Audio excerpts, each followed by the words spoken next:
and welcome to day 3 of the EuroGamer Expo 2010.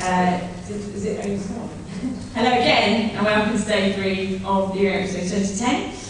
Today, kicking off the sessions, we're very lucky to have Matt Southern and Paul Roshinsky, who've come all the way from Evolution Studios to give us a look at Motorstorm Apocalypse, and there will be a chance to ask them a few questions after their presentation. So, over to you.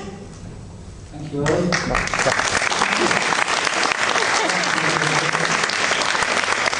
Thank you so much for coming, and I hope you're going to enjoy this little chat about Motorstorm Apocalypse. What I thought I'd do, what I thought might be interesting, is to talk a little bit about why we've chosen to make this game and the kind of background behind it.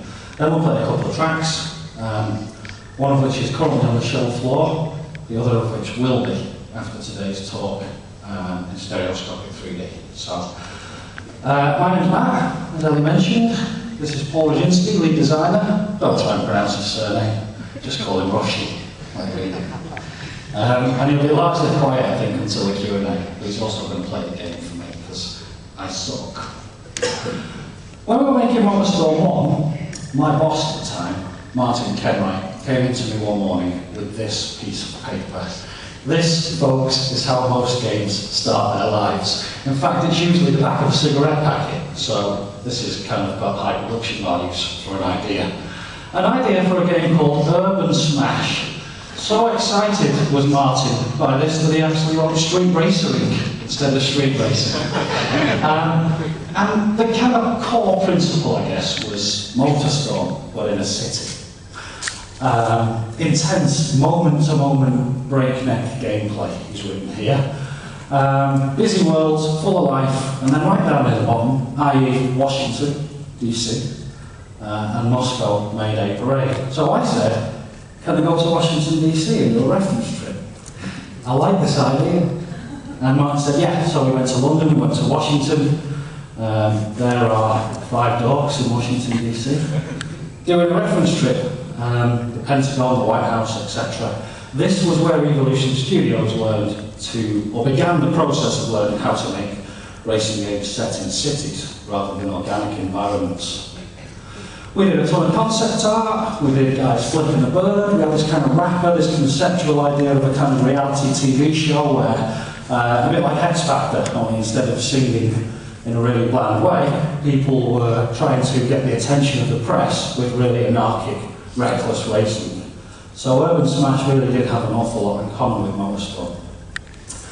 And we even made a prototype, which I'm hoping will work when I press this button.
Actually, we were really keen on this concept, but what happened as we were working on it was we were working by then on Motorstorm Pacific Rift, and we were starting to say, if we do another one after this, where's it going to be set?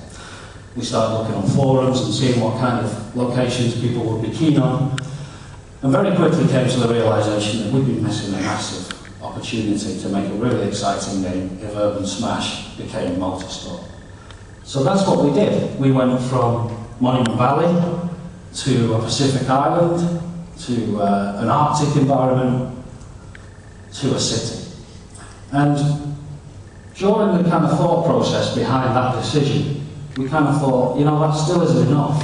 We've got a city location, we probably won't be Washington DC, in fact we'll create our own city thereby giving us more creative freedom. And we've got this damage technology that we've been working on that we're really excited by, but we still felt that that wasn't going to be enough. Simply doing Motorstorm as a street racer would have made it join the ranks of dozens of other unremarkable racing games. So what we said was, why don't we wreck this city right from the start? Let's abandon it and create the ultimate playground for Motorstorm to come in and hold a festival of racing that certainly has urban racing elements to it, but is still at its heart an off-road racer. Let's do urban off-road racing. Let's have a fully playable prologue inspired by various beach landings in movies, games and real life. Let's have our eclectic range of vehicles arriving on the coast in landing craft, and when the doors drop, let's have the classic kind of lunatic range of vehicles, fully playable, heading down the waterfront for the first race of the festival. We did toy around with a real location. We took a lot of inspiration from San Francisco and the wider Bay Area, but did ultimately decide that in much the same way that Pacific Rift is set on the island, Apocalypse would be set in the city.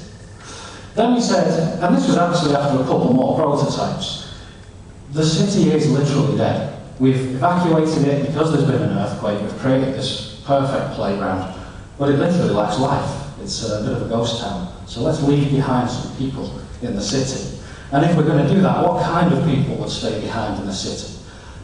And idiots was the answer. Lunatics. People as crazy as the stormers themselves. So an insane private military contractor has stayed behind to protect what's left of the city.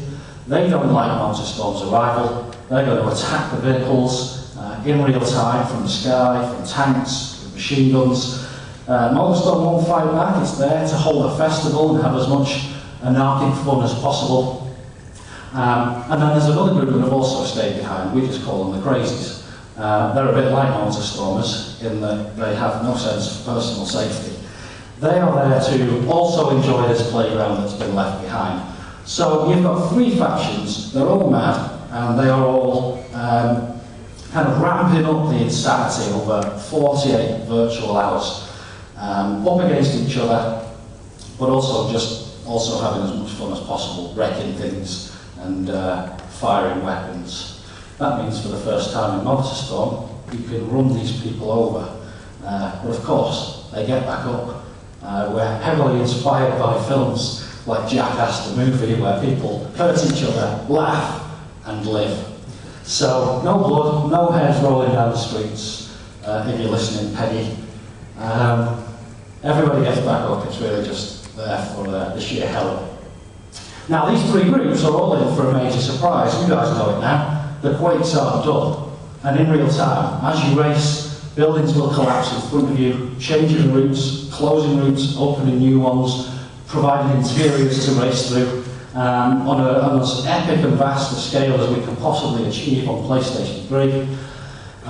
Setting up races that include one that takes place on the roofs of the skyscrapers, barreling through the offices, you know, sending big rigs through people's desks, barreling across the tops of the scrapers themselves, along the sides of buildings as they collapse and tilt, again in real time. Down the waterfront, which has been completely trashed and is the victim of seriously apocalyptic tornadoes and insane weather effects.